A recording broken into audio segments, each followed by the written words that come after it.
What is going on? Welcome to the Podcast Accelerator, live from Podcast Movement 2019. Bit of a different format today. We're going to have a little fun. We're recording a few interviews, and with me is my great friend, Mr. Chris Krimitsos from Podfest Multimedia Expo and Florida Podcast Association. That's right, isn't it? Yeah, that is correct. I do the best impression of you. That's not a trick question, was it? I do the best impression of you. You can say that. Yeah. The only... It's the only impression of you. Yeah. No one else does an impression of you. Oh, well, thanks for joining me, dude.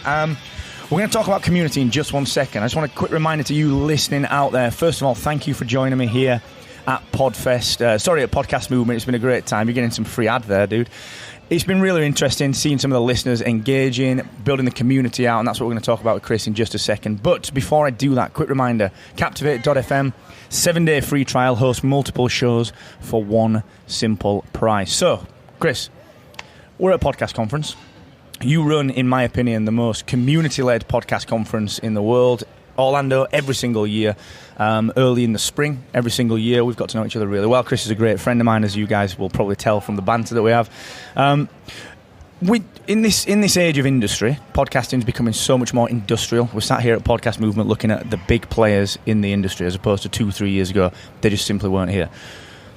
From a community perspective, from someone that runs a community, that runs an amazing family kind of style event, what is the importance of indie podcasters engaging with community, building community, owning their part of the community when we see the industry blowing up like this? Yeah, there's a word called collisions. You want to create as many collisions as you can at an event in order to create that community. So we're very conscious that if the independents do not connect with people, and I see this at my booths at different events, they leave discouraged, and a lot of times they'll quit because they don't have support structure. So for us at Podfest, we really want to make a community structure because it helps everybody up the ladder of success, and it helps the independents know that they're not alone. And that's a big thing that they're dealing with. So community for us is a big deal. And what that does is it helps us retain our members. And I know you've been to Podfest. The same people keep coming back, but they bring friends. So we don't have a lot of marketing costs because word of mouth is so powerful. We just keep growing via word of mouth. And that is so true. It's when you go to Podfest, it's very... What interests me with it is how you foster the relationships, like you said, the collisions. And one interesting thing that you do is you spend a lot of time helping the vendors to connect with the independent podcasters. Now, from the outside looking in, that's it's very easy to assume that you do that because it's actually, look, if your sponsors do well, they're going to keep coming back. It can be seen as a very simple business decision, but I know you better than that. I know it's not about that. It's actually about the creators connecting, not with every vendor, but with the 1 or 2 choice vendors that are going to really help them to carry on podcasting and to succeed. Can you tell us a little bit about that decision? Where did that come from? Well, so most people will gamify a vendor experience, which is great. But we tell our audience the richest pool of information is not only in the educational tracks, it's on the trade show floor. Because when you have exhibitors that have services, like you said, each individual probably has 1 or 2 exhibitors that could help them to the next phase, or they're missing something.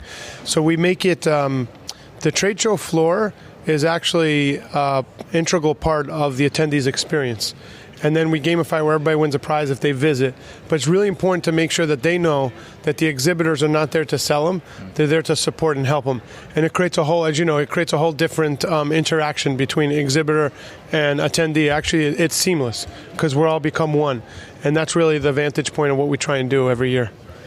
It's an excellent point, actually, about the value and not so much around the selling side of things. There's so many vendors that do turn up and they'll in all fairness to them, they'll throw away free trials. They'll do giveaways. We've done that in the past, and it works. But what it doesn't do is it doesn't build advocacy. It doesn't build fans. It doesn't build relationships and friendships. And one of the interesting things that we did for Podcast Movement, we'll do it again for Podfest, is the giveaway that we did in the bags. The bag insert that you get.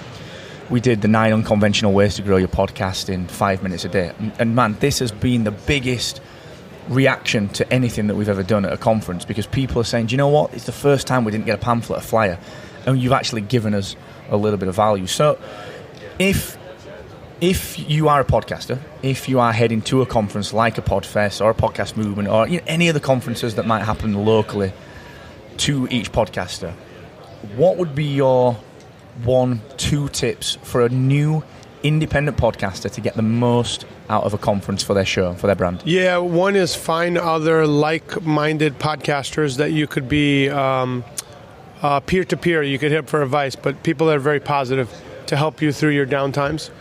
2 is find other podcasts within the same niche and collaborate with them. That's one of the fastest ways you could grow your downloads is through collaborations. And 3 is really focus on your content and your audience, like understanding that you might help one person today, this month, on your podcast that reaches out to you. That one person might represent 100, 200 people that are listening. So play the long game. You and I have been in this now for 5 or 6 years. We've been doing this. If you play the long game, over time, you will win.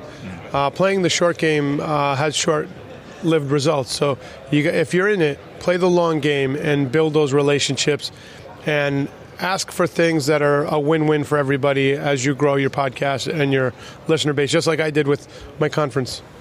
I love that. Guys, check it out. Podfest is February. It's March 6th through the 8th. That's right, March 6th and 8th. I always get confused. In Orlando, Florida, so the weather is amazing. It's perfect. I always get confused because the first year I came, it was February. The first couple of years it was February, yeah. And now I think it's February every year, and it's not. But it's around my birthday, so we'll come out. When's your birthday? 20th of March. Nice. Okay. I'm a size large T-shirt.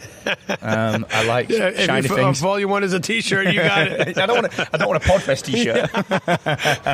No, seriously, guys, we've been out a few years now, and Chris is a great friend. He's got a great family, not only an actual family in Katie and the kids, but also just an actual podcasting family down at Podfest. So please go and check it out. They're doing amazing things.